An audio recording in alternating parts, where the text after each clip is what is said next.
What's going on, guys? Welcome back to another episode of Sports Talk with me at Tyson the Trainer with 2 R's on Instagram. I can't believe I said at Tyson the Trainer, but it's true. So today's video, I would like to talk to you guys. So I think I should dive a little bit deeper again into the different type of energy systems that we have and how they're going to apply to you as an athlete. Okay, because we do have technically three different energy systems. We have the ATP PCR system, which I don't really consider okay, yes, it's an energy system, but unless you're someone who's a sprinter or unless you're someone who needs something within the first 3 seconds, we're kind of going to look away from that and shift towards more the aerobic system and the anaerobic system. All right, but then we even break it down into more. So with the aerobic system, we have aerobic lipolysis and we have aerobic glycolysis. Okay, so lipolysis using lipids as a fuel source, and then glycolysis using glycogen as a fuel source. All right, and so when we kind of shift between anaerobic, aerobic, aerobic glycolysis and aerobic lipolysis, we're going to think about how that's going to carry over, is what I'm trying to think of, to your training or also your sport. Okay, so the anaerobic system, not using oxygen. I was going to say using without oxygen. Doing exercise without oxygen for the most part. So all these high intensity things, going for a short sprint, doing a quick, if you're going to be boxing, I'm going to give the example of boxing because I'm boxing. If you're going someone slugging it out fist to fist for the next 30 seconds, back and forth, and then coming away to recover, you've used your anaerobic system, you've jumped back, now you're breathing, now you're using your aerobic system, okay? So you're switching between those two different things. Same thing as an athlete who's just doing Brazilian Jiu-Jitsu. Again, you're standing away, you're watching each other, you're moving around. Your heart rate's pretty high, so you probably are using a little bit more glycolysis versus lipolysis. But then when you're when you're doing something, you've got whatever it's going to be, wrestling around, like punching, ground and pound, whatever it's going to be, then you're using, aerobic glycolysis or going higher intensity and going into that anaerobic zone. And this is why we also see people, we cannot maintain a high heart rate threshold for a long period of time, especially based on the sport, Coming back to a fighting example, right? You can't just continuously keep throwing punches one after another. You will gas yourself out. We need oxygen to regenerate ATP, the aerobic system.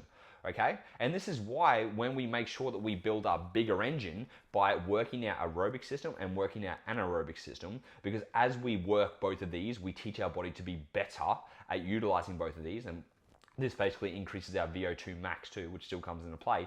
And with those catalysts, I guess is a catalyst the right word? Whatever they are, with these things in hand, a good aerobic system, a good anaerobic system, a good VO2 max, you will be able to go longer than your opponent.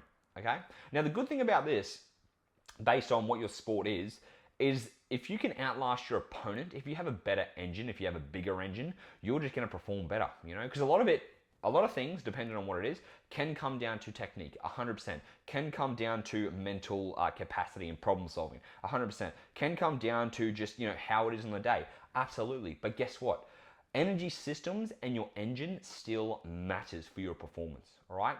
If you have a bigger, better engine, when I say engine, it's like cardiovascular system, okay? Can you deliver oxygen around the body faster? Can you maintain a higher threshold of pushing your heart rate higher? Can you, again, under pressure and when it comes to holding your heart rate higher, can you maintain that intensity with a short rest time and going back into that intensity without having to allow yourself to recover longer, okay?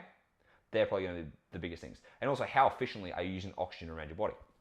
So with that being said, if you are someone, let's say you're a runner, okay? You're doing a marathon run, all right? One person has been just training their aerobic system the whole time. One person's been doing weight training, one person's been doing anaerobic training, which is high intensity stuff, one person's been doing aerobic stuff, okay? One person's been and that person who's been doing the anaerobic stuff, they've been also training on a faster stomach, so they've also taught themselves to be metabolically flexible, which means they can hold a higher heart rate at a higher intensity overall, and they can still use fat as a fuel source. Right, so they're able to maintain that. Two people are running. One person hasn't trained that position, and they've been, using more carbohydrates. When it comes to that last sprint or intense thing, who's going to pull up in front? The person who's got a bigger engine, the person who's metabolically flexible, the person who still has more carbohydrate reserves than the person who hasn't trained that. Because guess what? When that intensity kicks in and you need carbohydrates, if someone's been training to be metabolically flexible, to be able to save muscle glycogen in a way by having a higher heart rate, but being able to maintain that higher heart rate with lipolysis, and then going into that sprint to use glycolysis, they will win the match, or they will win the run, all right?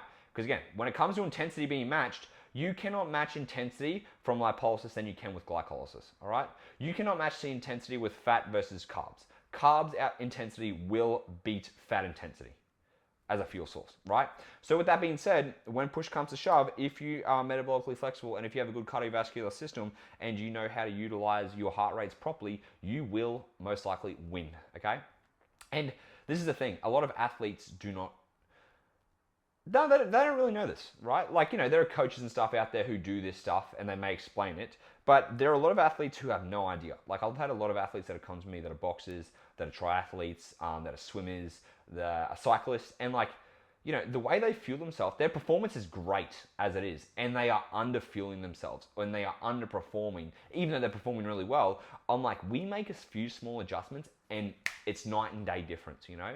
And all of a sudden, they're fucking coming faster. They're performing better. They're recovering better because they're fueling their body, firstly. Secondly, they change their training. So it's not all just high-intensity training, and it's not all just low-intensity training. It's a mixture, okay? And this is why we need to train all of our different zones, right? This is why we use lipolysis as a fuel source and going on a lower heart rate to help with recovery, okay? To help build mitochondrial density and to help also with metabolic flexibility, okay? Because the more you train on a fasted stomach and the higher the intensity you can bring it, there's only so much intensity you can bring, and as you get more trained, you'll be able to maintain a higher heart rate using fat as a fuel source. You'll be able to then use glycogen when it's needed, all right? Someone who is a boxer, again, they're not eating enough fuel, or they're not carbing up before their high intensity workout, bang, bang, bang, they're using muscle glycogen, now they're dropping their performance. We increase their glycogen, we work on their anaerobic capacity, work on their VO2, making sure they're fueled before their workout, and lo and behold, they're able to perform better.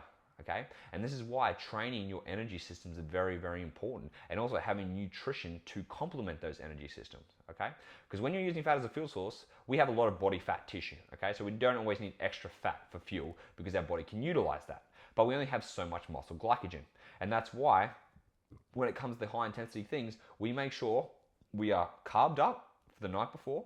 We are carved up the morning of, an hour before your session, making sure you have some carbohydrates in to perform that high intensity training, okay? So we have to have the right food for the right intensity for the right time, okay? Type, timing, and total, okay? So with that being said, again, making sure you are training all these different things, making sure you're training your anaerobic threshold, anaerobic training, I guess you would say, by doing interval training, by also, again, if your sport is more anaerobic, train that into anaerobic side of things, okay? If you are trying to build up just overall better mitochondrial density, which we all should be doing, training fasted at low intensity is also going to be important. And then also finding out, like when it comes to aerobic glycolysis, by pushing that heart rate just for the anaerobic zone, so you can hold it for a little bit longer because you still are using oxygen. Also utilizing, like letting your body become, pushing your body a little bit harder with that glycolysis, right? So you are using muscle glycogen. Then also being aware about how long you can maintain that for, and then fueling yourself. Because if you are in that glycolysis state, which for most people are probably about 150, 160 beats per minute, probably 165, 170, making sure that, during your training, if that's what you are training, the glycolysis side of things, that you're fueling glycogen within the 60 minutes, you're getting 60 to 90 grams of carbohydrates after the first hour to continuously give yourself that glucose that you'll need, all right? And so being able to be metabolically flexible and train all these different energy systems will make you a better athlete overall. So I hope that makes sense. That is the video. As always, you can find me on Instagram at Tyson the Trainer with 2 R's. Until next time, guys, speak to you then.